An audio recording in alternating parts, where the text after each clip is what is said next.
Hello, everybody. Welcome to another episode of the Immersive Podcast. Of course, I'm your host, Tyler.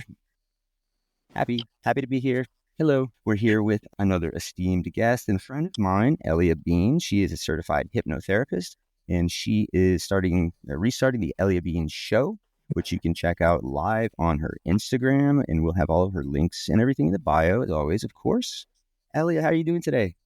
I'm doing great. Thank you, Tyler. Thank you for having me here. Oh, of course. Are you in Mexico? Is that correct? Yes, I'm in Oh, Mexico. So I used to be based on San Diego, California. mhm. And about a year and a half ago, I was just called in to move to Mexico. Very cool. So you kind of get the best of both worlds there if So, yeah, I because think I keep it's going back and forth. across the Yeah. border there. Yeah, absolutely. That's a unique situation. Yeah. Applaud you for that. Yeah. See, you say you were called to just kind of move to Mexico. I mean, I feel like I needed to be here. And it was more for like my own healing, but also to help create and build community here too. No, that's beautiful because yeah, of course, I hear that often that I hear it a lot. I was called to live in a certain place, or they've been to a certain place and they were called to stay or whatever. But I have heard that, and I want to make change there, but not as often as the other. So I love when I actually hear that. Like, no, I wanted the call was partially to, help enact positive change in that location, not just for your own self. Mm-hmm. It's nice to hear you acknowledge both equally. Yeah, Yeah. absolutely. So, Absolutely. yeah. How long have you been living in Mexico now? So I've been here for a little bit over a year now. Honestly, probably the first few months, I probably used to cry every day, every night. A little Like, homesick. why am I doing, why did I came here? Because I was still going through my own kind of like healing process too. I had just had a baby, I getting out of like a relationship and doing it all by myself. And so it was tough. It was a lot of pressure. I felt like I had a lot over my shoulders. So, but coming here, even though, yeah, for those few months, it was really challenging. Imagine. It was so necessary for me to come back to my roots Yeah. and reconnect to my roots and reconnect to even other modalities that I didn't even, I kind of acknowledged it, but it wasn't like I was really doing it. So I joined this group of people that are the descendant of a tribe, the Dakota tribe. Okay. And so I started going to do Temazcal with them. And now I'm doing it basically once a week.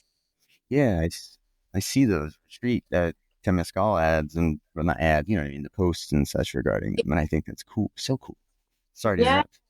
Yeah. No, it's okay. So it has become part of my practice, but even though it is a very physical practice, it is also a very spiritual practice. Of And it course. truly like connected me to the roots of maybe my Native American roots too, and like that sacredness of it. And as much as it does help you to purify it detoxify the body very like amazing, it also helps to purify the soul too. So Yeah, absolutely. I highly recommend that to anybody. I don't get paid to do to recommend them or anything like that. So, but I do highly recommend it to people to, that they're looking into something like that. And Yeah. so moving here was part of that, and then so many other things like the fact that they really recognize and embrace and respect the sacredness of the mother and child relationship. I mean, Okay. there were times where, when I moved here, I took like almost like a full year off from everything. And didn't even work, right? So I was kind of living off my savings. So I was always Savings and on a yeah. budget, right? So I was always on a budget and, even going to the grocery store and, pushing the little car and holding the baby. And I be thinking like, oh my gosh, I wish somebody comes and helps me with, I wish somebody could help me with, push the car and put the stuff in the car. And honestly, like I have someone behind me running after me and saying like, "Oh, let me help you with the car and let me put Yeah. the stuff in in your car." And I seen that it was like one time after another time until I got it, until I really got the fact that we are so protected, that that we are provided for, universe, God, whatever you want to call it, it's Yeah, always there. He's always there, or goes by many names, but we're all talking about the same thing. I say that a lot. Like, come on, God, universe, yes, whatever you call it, we're saying this, we're speaking the same language. right, right.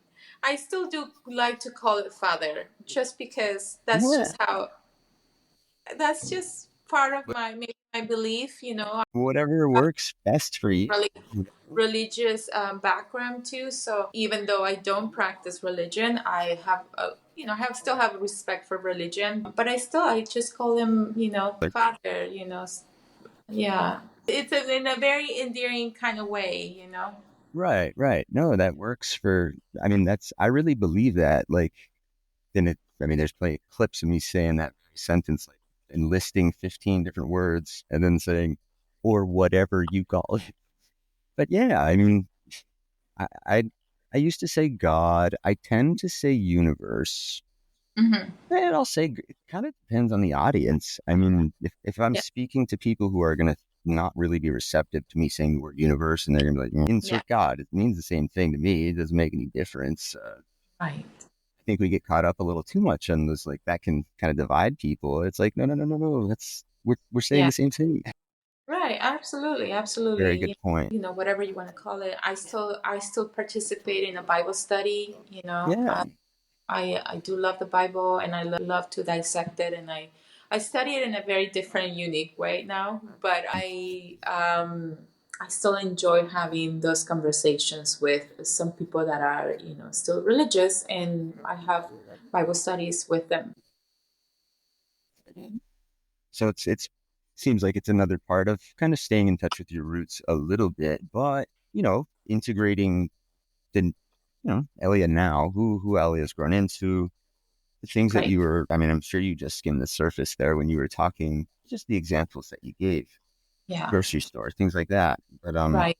who you've grown into through those periods of Oh, absolutely. tribulation, which now might be more like a testimony. Like that was the time that helped me grow. Absolutely, 100%. I mean, there was another time where I was at the beach, and then me and my baby were like playing at the beach. We're in the water, and I have my stuff set up on the side, and then this guy, like a homeless person, and I don't have anything against homeless people, okay, but he Of was course. just sitting right next to my stuff.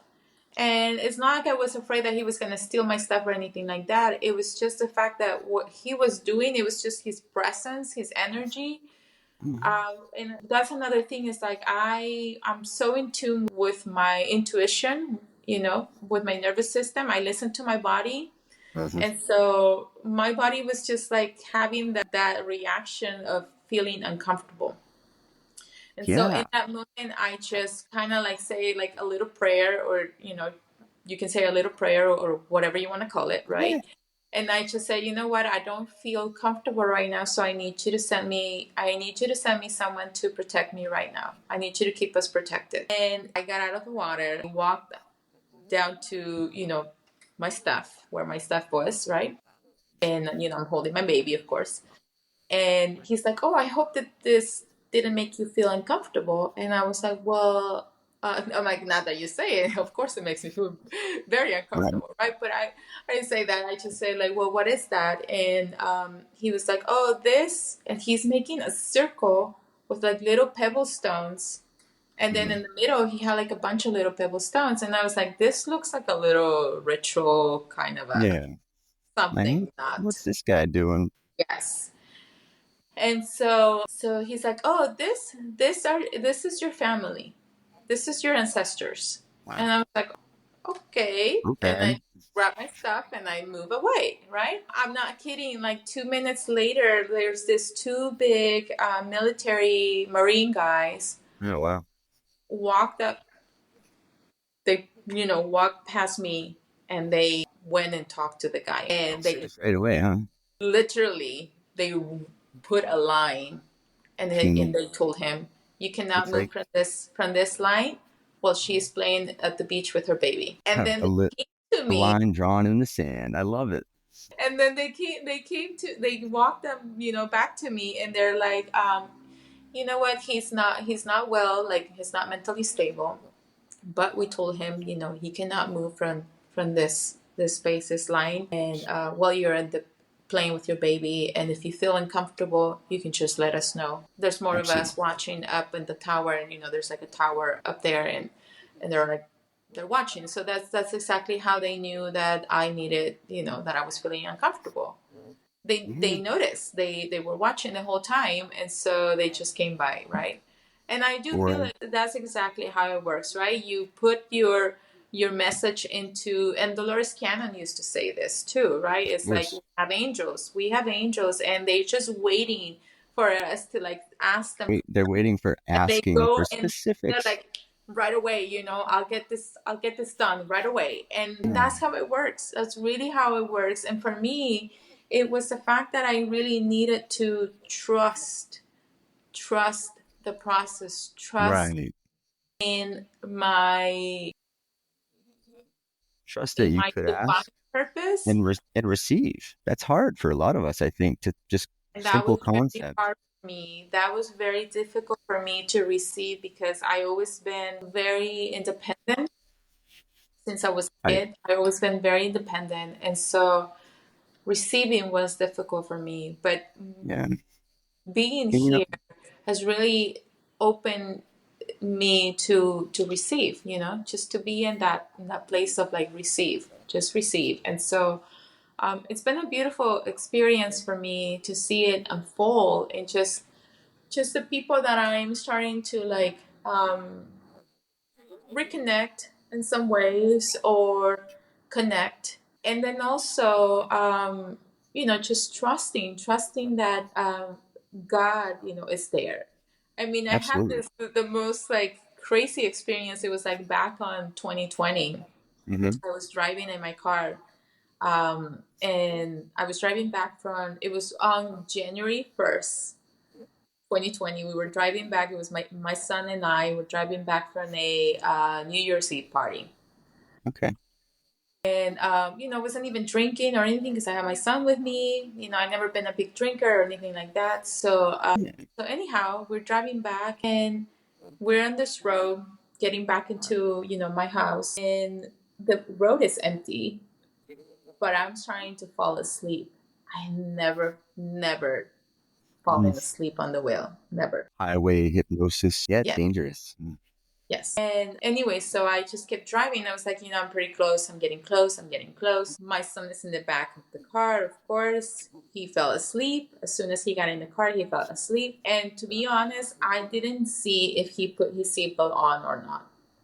Oh Okay. my goodness. So we're driving, and then all of a sudden, we're probably like 5 minutes to get to the house. And then this other car just comes out from the side and hits me in the Mm. sideways, and so it made my car roll over, That's and we crazy. were rolling over for I don't know, like a few times. I We went said, from one corner to completely another corner, and my car ended up like the opposite side, but it fell on its wheels. oh, Okay, I was thinking everything when the was, car rolls once, it usually rolls more than once. yeah, If not a my good car thing. rolled Ugh. many Uh-huh. times to the point where it fell on its wheels, but it was facing the opposite way. But during Crazy. that while it was rolling over, I feel like that was kind of like my very first encounter of, I don't know, what do you want to call it, ET, Like angels, divine, like divine divine intervention kind of thing. divine intervention, whatever, right? And you can communicate telepathically, right? And so there's this being communicating with me, and there's like, don't worry about it. You're being protected. You are very protected, so you have nothing to worry about. And I was like, oh, okay. And it's like, even though my car was like rolling over, I had this All good. immense sense of comfort that everything was gonna be okay. And That's, as that's soon as the car hit the ground the first time, the windshield just exploded, right? And it's like tiny little pieces. I'm yeah. completely covered up in glass.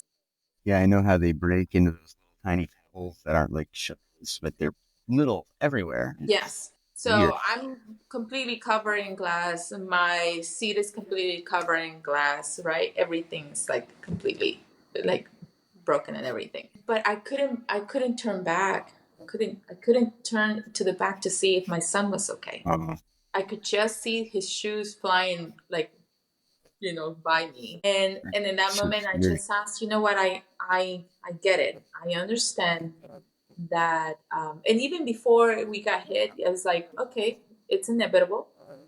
We're gonna get hit, right? We're gonna get into a car accident. I don't care about the car. Don't really care about the car. It's I just want to make sure that we're okay.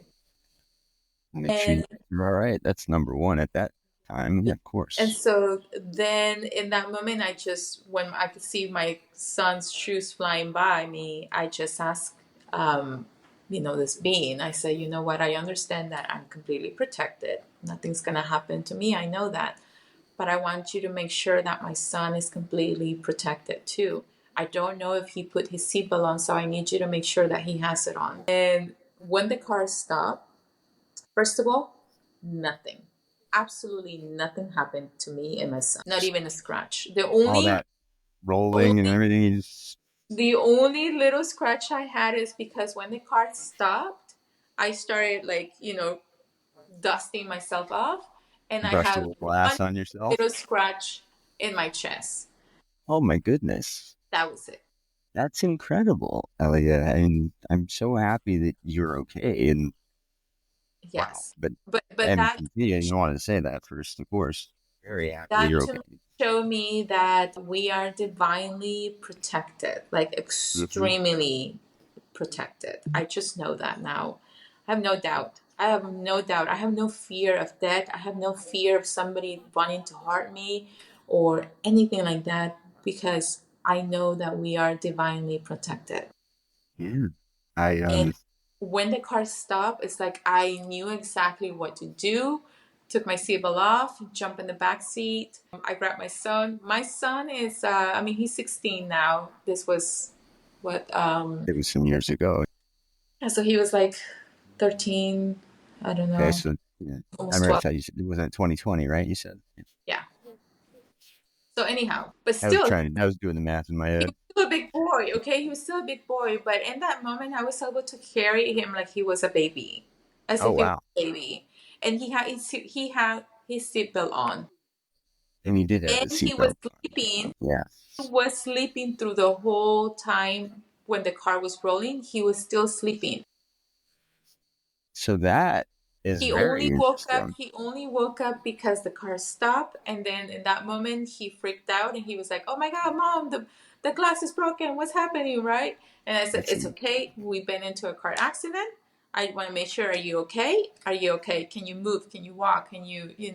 And he was like, mhm. "Yeah, my back is hurting, but I'm okay." And so, anyways, got him out of the car, and then see the police, the fire department coming in. I had the fire department running, right? And then there's like fire department Yeah. firefighter like running, right, standing right in front of me and like breathing hard, and he's like, are you okay, are you okay? And I was like, yes. I'm like Fun. so calm. I was like, yes, Um, everything is okay. I'm and I'm like touching myself like, yeah, I'm fine. doing a double check, a double Right. take, make sure Let me everything's good. double check, make sure that yeah. I Mhm. was like, yes, everything is fine. I'm okay. Didn't think so, but it seems that I am. Yeah. And anyways, I took my son to the ER the next morning because we wanted to make sure that he was okay because he was still Mhm. complaining about his ribs. And took him to get an X-ray and all that stuff. And we were at the ER and we told him the whole story. And the doctor's name was also my son's name, which is Matthew. And he was like, so like, oh my God, I can't believe you guys were in a rollover accident. Like, are you kidding me? Like, he's like, and you're fine? He's like, are you sure you don't want us to check you? And I was like, no, I'm okay. Just check him. And he was fine. I saw his x-ray, and before the doctor came in to tell us something, I saw the x-ray and I said everything is fine, there's nothing broken. That's so And good. the nurse was like looking at me like, well, like we gotta wait for the doctor to to tell us what's going on, right? And I was like, Right. okay. So anyways, like doctor comes in, he's like, dude, there's nothing broken. You're all good. And I was like, yeah. That's And so I was like, wonderful. see. And so Told my you. son has said, you know what, mom, if there's everything is fine with me, we should go to the movies. We should go get something to eat and then go to the movies. And so it's January 1st. I can't get a rental car because everything is closed. Okay. So Yeah, we're makes sense. so we're like, traveling, or I guess, using, Lyft, Uber, whatever. Yeah. And right. And so then we get to we eat, and then we go to the movies, and then we're waiting for another car to take us back home. And we're standing outside, and he's standing and he looks at me and he was like, I am never going to forget this day. He's like, and to be honest, mom, he's like, I don't remember putting my seatbelt on. Oh my goodness. He never puts his seatbelt on till this day. Okay. He gets in the car and I have to remind him every time, hey, you got to put your seatbelt on. So I'm curious on that one. Had you talked to him about the seatbelt thing since, or was that the first like random mentioning of a That seatbelt? was his first random mention. And That's, honestly, I that's think tricky. at that time I wasn't completely, that was kind of like I would say that just kind of triggered this whole, spiritual awakening for me. That And that, was, that was a trigger. I wouldn't say that I would, even that year I went through like other like changes, and I was, still too much into, the party mode, and I mean, which I have no my fun. faults. Nobody faults anybody, Right, it's, it was doing all this like fun stuff. you're here now. Yes, yes, but I wasn't in really into this whole. But that's when I started practicing hypnotherapy, because before that I wasn't practicing. I wasn't practicing as a therapist. I have a business here in Mexico at that time, and I was doing other stuff, and I wasn't really practicing as a therapist. Right. But that really, I lost my business after 2020. It was like after Yeah. Rough COVID. year. COVID hit us, right? I lost my Yeah. investment. I lost my business. I lost a lot of things that needed to be, because I needed to detach from that. I really needed to detach from the worldly stuff that that life Mm. that we think that it's success and money and all these things, right? And nothing wrong with it. There's nothing wrong about it, right? But we deserve to be abundant. But I think I had a different kind of mindset at the time. So, anyways, had to lose it. There we go. That's great, Yes. Elia, that you can see that. Yeah. And it's funny, I identify with that Mm. because I get the question a lot, like, so what prompted your spiritual awakening? Or things like that. And it's kind of cut and dry. The Yeah. way that you had just laid all that out was it's nothing prompted it. Like it was a series of It was a what I serious, heard, a, fortunate event. se- a series of what seemed like unfortunate events, and they might very well be. Also, along with them comes those little series of, Yes. isn't it, Well, because of is it, that I was. divine intervention? And you start questioning it a little more each time. You start to Yeah, see the divine, the plan, the absolutely. I the mean, greater picture there. yeah, I mean, honestly, because of it, I went back and I started practicing as a therapist. So I started practicing as a hypnotherapist now. Yeah. And I could see, and then slowly I'm seeing, but it's still, I'm still a scientist, and that's how I see things, right? But at least that's how I saw it at the time. That's how I was seeing it at the time. It was like, yeah.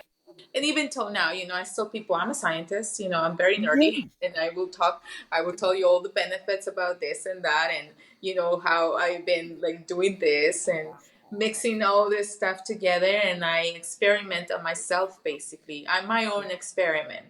It's okay. I mean, though, to me, I think it's all like, because I see the stuff that you like do, like as far as what you post and things like. What's wrong with talking about natural shakes and different plants and herbs and stuff that go into a drink that might be Mm-hmm. healthy for you? Like, it's all good. Yes, It helps absolutely everybody. It's helps. not anything Helps. bad. Yes, everything Absolutely. helps, and absolutely. And so that's how I started practicing as a hypnotherapist. I started my practice. I started helping people to lose weight. Okay. Yeah, because hypnotherapy can be for everything. It's not just regressions. Yeah, so I was helping people to lose weight with hypnosis, with hypnotherapy. Mm-hmm. And then I had this one client who, at the time, he was in Hawaii. He's in LA now.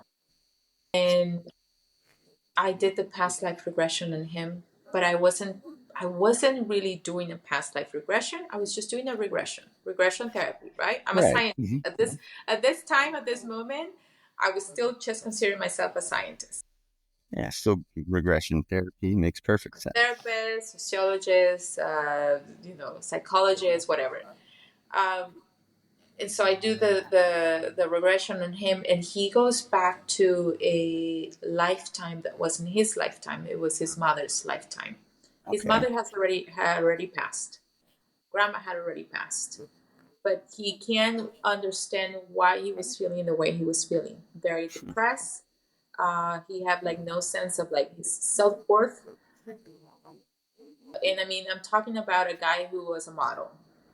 He wanted to be an actor. He had been acting since he was little. So, good looking man. Right.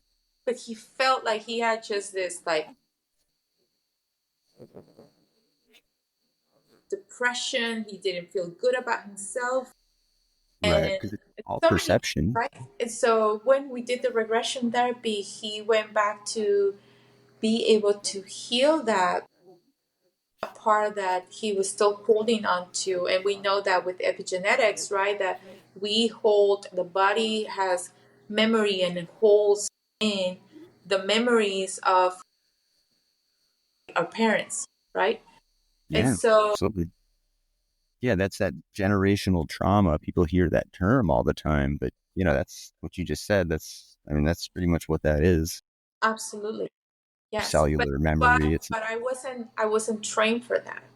Remember, okay. I wasn't trained for the whole past life regression thing. So it's kind of a shock to you to go into a regression session and this guy go back I way wanted to before he was stop it. born. I wanted to stop it, and in that moment, the boys, right, came in, and Yeah. they were like, "You cannot stop. You gotta keep going. You gotta keep Yeah. going, and you gotta finish it, and you gotta help them." And I was like, "Okay, okay." Yeah. So I just kept going. I just kept my cool, and I kept going, and we finished. He was done, and I mean, major changes in his life after that. And major changes in my life after that too, because then I started connecting the Dolores Cannon method. Okay. And I'm very, very connected to Dolores Cannon, and I keep bringing her on every single time I talk. Every single time I talk, like in public, it's like she's in my head. She just comes and like gives me a little message in there, right? A And little it's Dolores wisdom every once in a while when you need it. yes, absolutely. So I keep Yeah. on quoting her a lot, and I could see it now. But I also made my own method now. I grab things that really work for me, things that I saw that really work for my patients, and I made my own method now. And so I mix obviously hypnotherapy, regression therapy in there, but I And there's also some elements of the like traditional Dolores QHHT method, but absolutely. yeah, with some Malaya in there, of course. Yes. Elia in there in the recipe. Yes, and so I studied rapid transformational therapy, and so that's how I learned, to be a hypnotherapist. Okay. But I added all the energetics. So I started energetic NLP, and and other stuff. And so the energy in it. And so now I work with the cellular level too. So, command cell therapy and just make my own little mix. And then now I also add the red light therapy as well, which works at a cellular level. It just helps to regenerate. So that's where my vision is, that medicine, the field of medicine. So, a little background about myself is like I am a marriage and family therapist. That was my major. But Okay. before that, I was majoring in zoology and I wanted to go for veterinary school. But, yeah, but Switched it, switched my major many times. Then I switched it to pre-med because I wanted to go to be a nurse. And I did all the, prerequisites for nursing, which I'm really glad I did because now I have that knowledge too of the body, very valuable the knowledge. anatomy of the body, the physiology of the body. So I understand it too now, but now I understand it at a much deeper level because it's like working with the energy of the emotions that is affecting a specific part of our body, and now it's Mhm. becoming a disease. Yeah, that seems to be the leading thought. I mean, not in medicine yet, Western medicine anyway. But, and it's heir apparent to me. If I'm not in denial and I'm really like paying attention, that seems to be the thing right now. Is that we're discovering that our emotions and our thoughts really do not just have a tiny influence, or they don't just sway us one way or the other, but they really can make us sick. I mean, physically sick. Yeah. And it can truly just be an emotional thing or a blockage. And some people refer to it in, the chakras, one of them being blocked, or there's many different ways that I've heard. But again, it's one of those things where it seems like we're all kind of hinting at the same idea that no, there's a common denominator up there. It's an emotional thing. It's not you don't have stomach problems. You have a something problem and it's manifesting as a stomach problem or whatever. And of course, I'm not a doctor or anything. I'm Right. speaking as a lay person. That's what Yeah. I do speak to a lot of people on these kind of matters. And I hear Yes. it so much, but it excites me because I tend to believe that. And I've went through that myself personally when I had when I really changed my life and went towards a path of just being myself, seeking myself. And I actually did something very similar to what you did, where I just lived off savings for a while because I didn't really, I don't know, I didn't know what to do, but I knew it wasn't what I was doing. Yeah.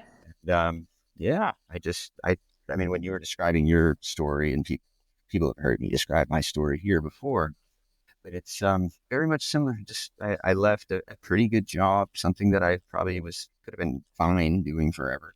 Mm-hmm. Just I don't know. Divine intervention. Something told me to just like you can use your time better. You got a lot of time, and you can use it better.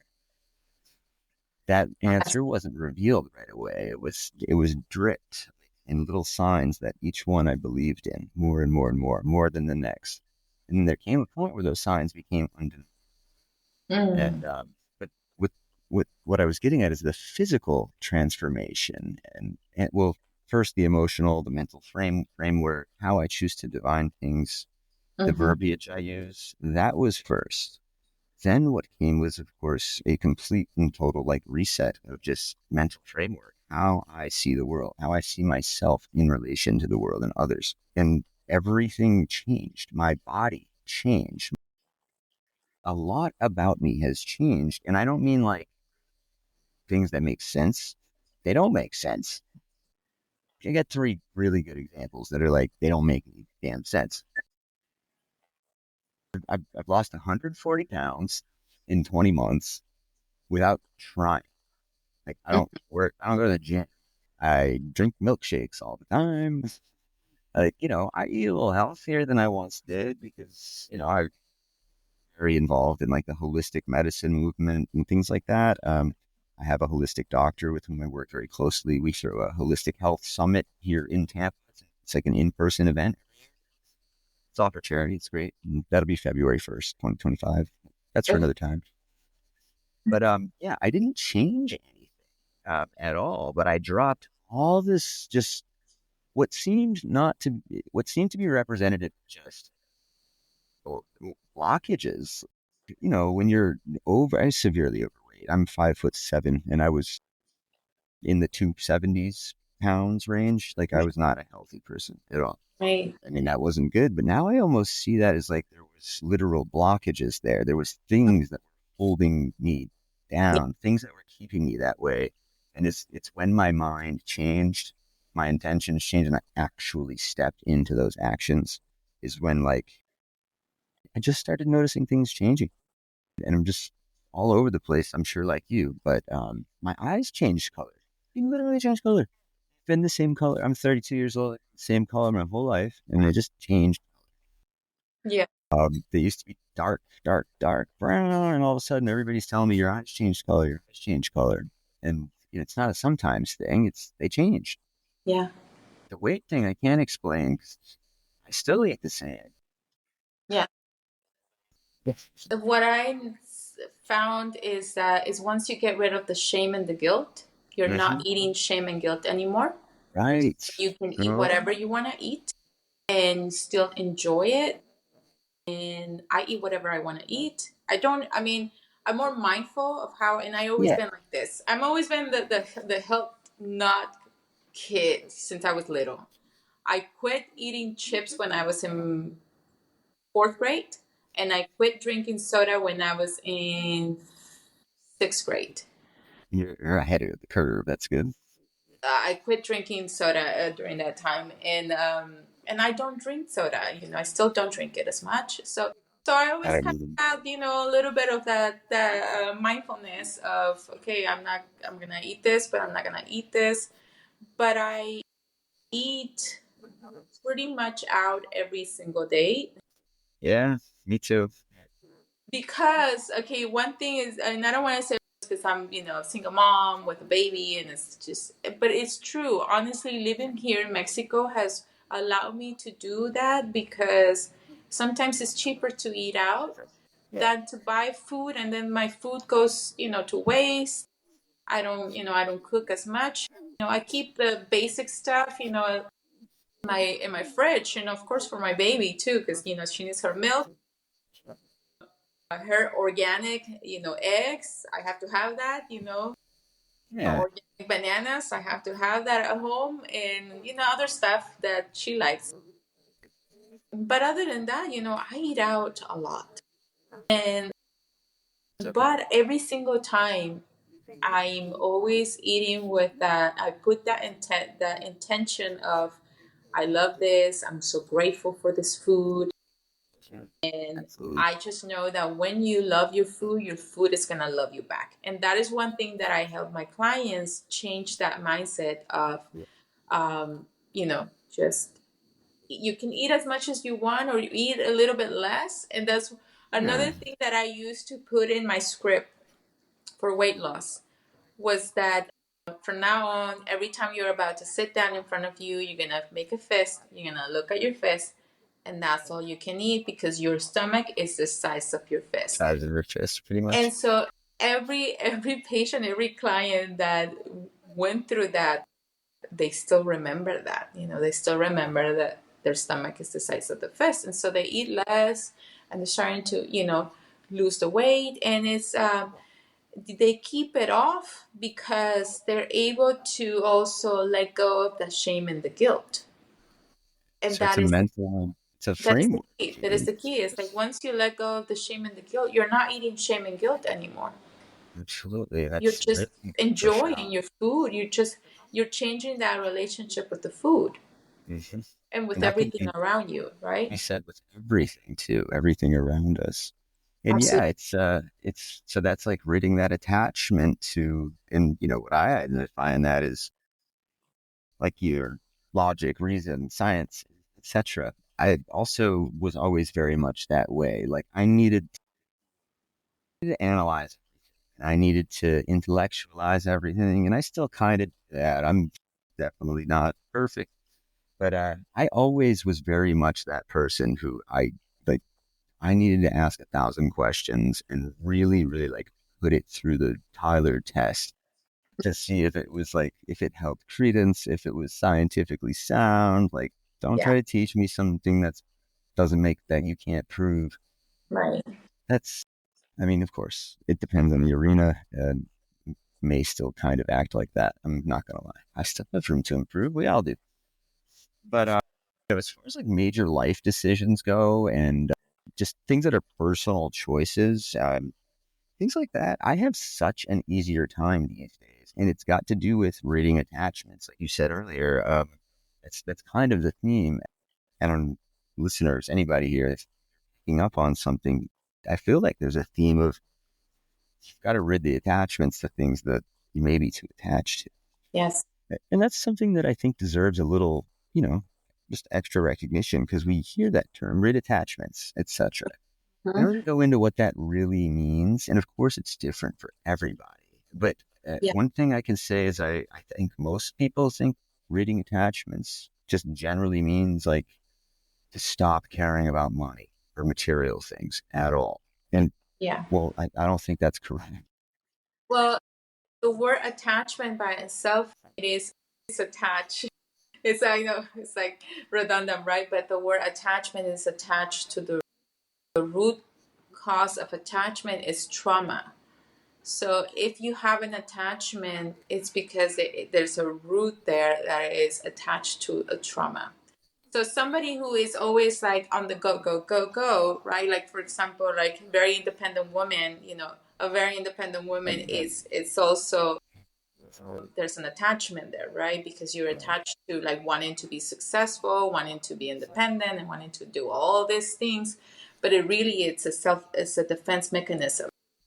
Yeah, and I think it can hold us back because I was that way. You know, I thought I had assets, like what I thought were like attributes that were positive and like, oh, this is something that I can use in my favor, like intelligence, intellect, when used in a different way, the ability to question everything and always be suspicious and, have Yes. that scientific brain where you're always asking, like, what if this? Well, what if this? And again, I'm not saying anything's inherently good or inherently bad, but that was an over attachment to my own intellect, thinking that I was like the one who was going to, make sure everything was the way it was. And then I was going to see it through those lenses. And what that did was, I mean, I guess what you would, looking back, what that did was make me look at everything through the lens of my eyes only. Like, and that makes it really hard to see reflections of yourself in others and to have those growth experiences,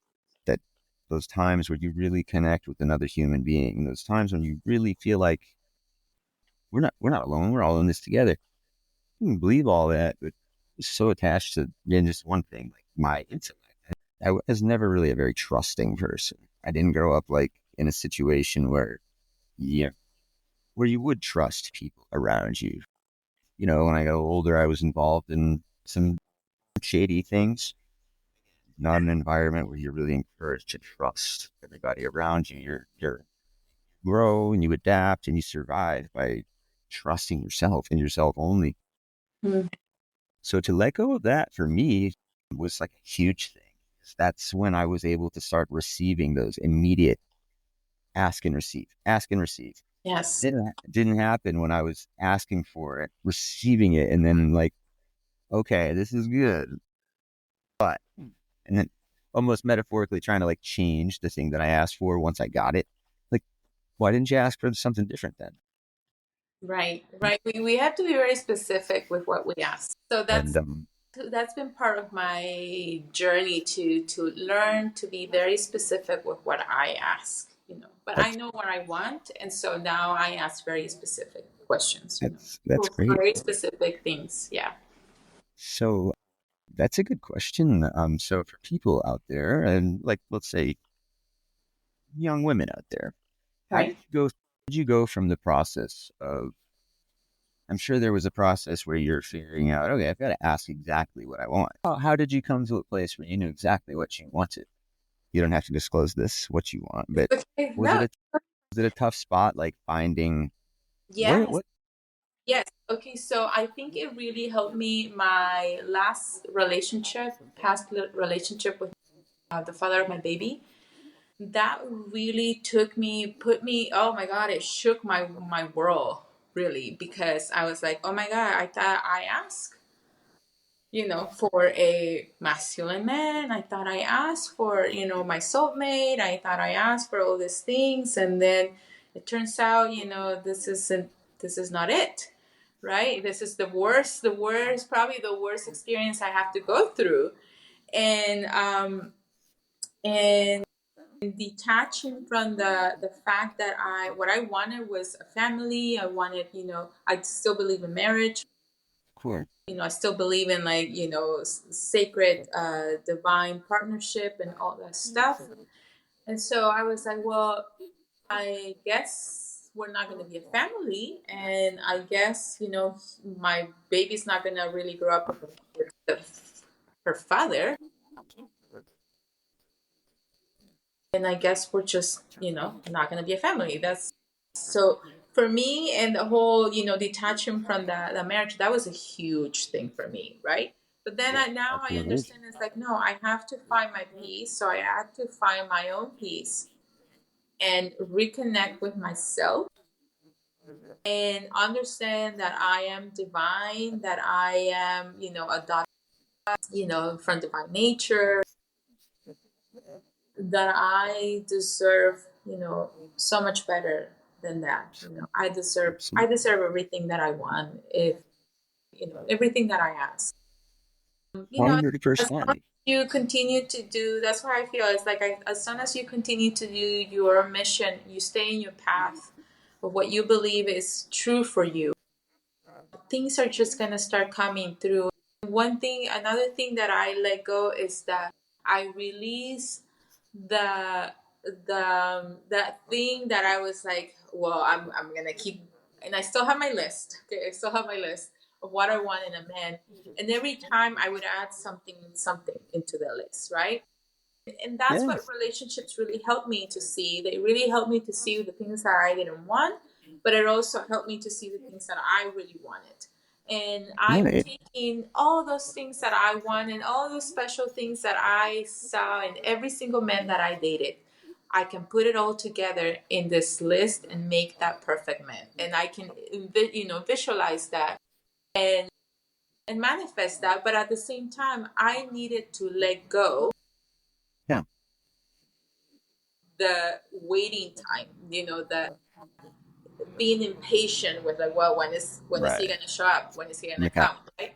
And so I let go of that, and I'm at a place right now where I feel like I'm invested in myself, Yeah. treating myself much better now. I mean, I'm 41, I have 3 kids, and I don't believe in Wouldn't aging. have guessed it. I don't believe in aging. Most people, okay, I tend to date younger men more than, my own age, for the same, I can see that. I mean, you right, look younger than you are. point of my life where it's like, it's not so much about the age for me. Mm, It's just about the level of maturity that they have.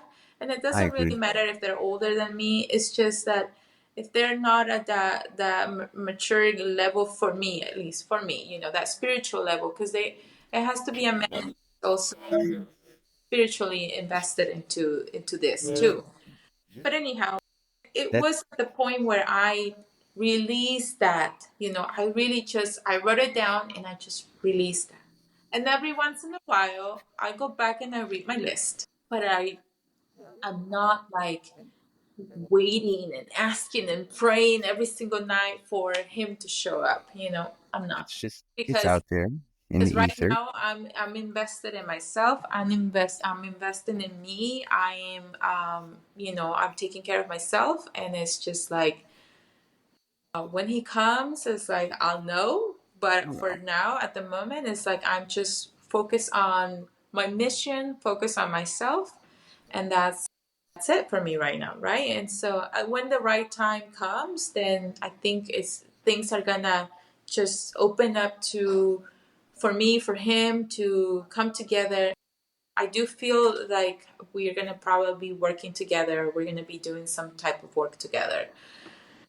It tends to be that I tend to think the same thing when I'm recently out of a very long relationship, not like yesterday, but recently this Yeah. year. And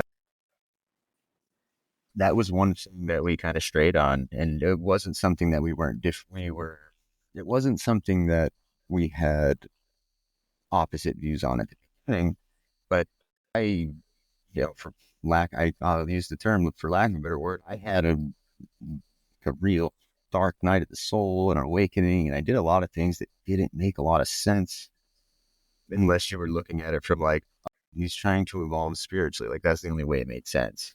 Right. And I didn't have like a problem with that. Everything's fine. But that was something that became as I developed more in that way and spent more time in meditation. I mean, I don't even, I do this show and I have a lot of these conversations and I go and talk to, I love talking to people in any relation to the new earth, new Yeah. relationships, rating attachments, manifestation, any of this stuff, or if we're talking about aliens or disclosure, ghosts, whatever it is, the paranormal, which really just means the not normal, Then, extra normal, but that more that's than, that's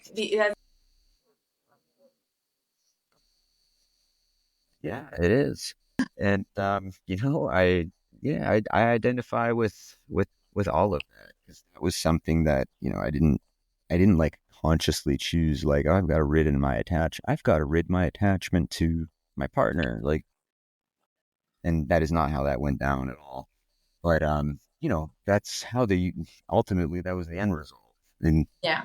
the universe put me in a position that at the time I was already in the place where I could at least zoom out, and I had always had hope in my mind with anything negative happening was going to be something that a catalyst for my further awakening, my further development. And it really has been. I mean, so the relationship that I'm talking about ended within the same month of my mother passing. It was like a Mm, rough couple of, it was a rough time.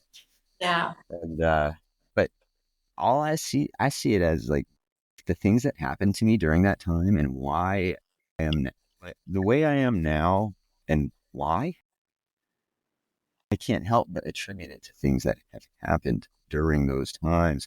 And that's not to say like, oh, at least there's a silver lining to, somebody passing or anything like that. Try not to chime in on that. That's my mother's own journey. That's her own soul contract. Me trying to keep her here longer by wishing she got better or whatever. I started to see that as like, wait, who are you to say? Like, yeah, you can hope for her to feel better and things, but she's her own soul. Like you It can't shows. change, Yeah. you can't change people's soul plan.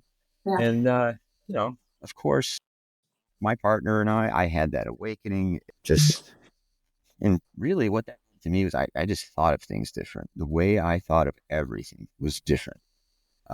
But people still perceived me in some ways that they were very much used to. Like, Tyler's very materialistic. Tyler only cares about money. Which 100% true. Those are exaggerations, but those were things that I used to very much be like, you could have said that and it would have been correct. Like, yeah, I was pretty materialistic. I mean, I hate driving a Mercedes or something now, or whatever. I don't hate material things. It's just, I don't have that attachment to them anymore. I don't have the attachment to having that stable life and home and like partner at home who's there and like everything's going to be the same every night. I can Yeah. predict that, which has thrown me into this place where I don't think I've done a podcast in the same place in like 5 episodes. I'm in a hotel right now in a totally different spot and it's awesome. And I'm traveling again in a couple of days. I'm going to drive up to Boston, flying to Europe. I'll be gone over there for a month and we'll still be doing all of these live streams and podcasts and nobody will even know except for they're going to see the background is different. Like Right. I could never have done any of that stuff without the things that I deemed shitty, horrible happening. If that stuff didn't happen, I would not be in a position to invest in myself and grow. Mm-hmm. Um, maybe I would in another way. but it's not in the way that I am doing it. And this is the way that feels right. I've had wanderlust for years. And, I'm deadly loyal to my mother. I was so close with my mother. My father passed when I was young. So, Mm. same, you and your son are close. I identify with that. I have no problem with admitting that I was a little bit of a mama's boy. Not Yeah. in, I didn't live in a basement, Right. but yeah, I love my mom. Yeah. So that Yeah. was a tough That's one. But to see it as like a, you know, catalyst for, first of all, it's her own thing. So there's a catalyst for her soul that I'm not aware of. And if I zoom out, there's clearly effects to my current timeline. I mean, that not only could be good for other people, but they'll be good for myself, good for other people.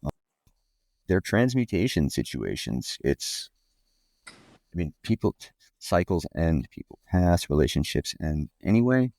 So if we can find, if that kind of stuff happens and it turns your pain into purpose, then all the better. I mean, that's what we're here to do. I yeah. don't know.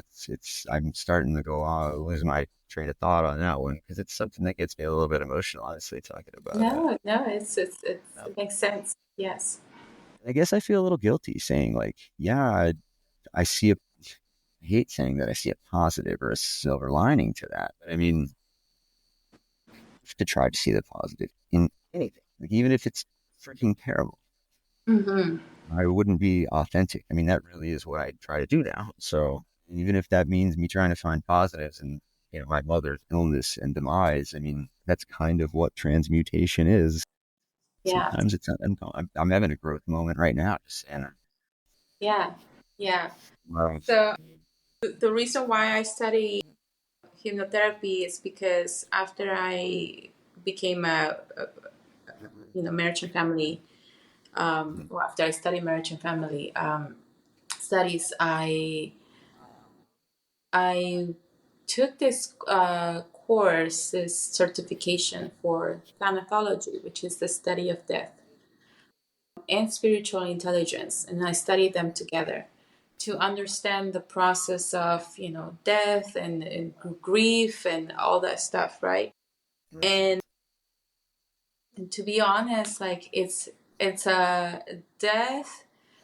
We're so afraid of death, but it's like we're not really like they're really alive.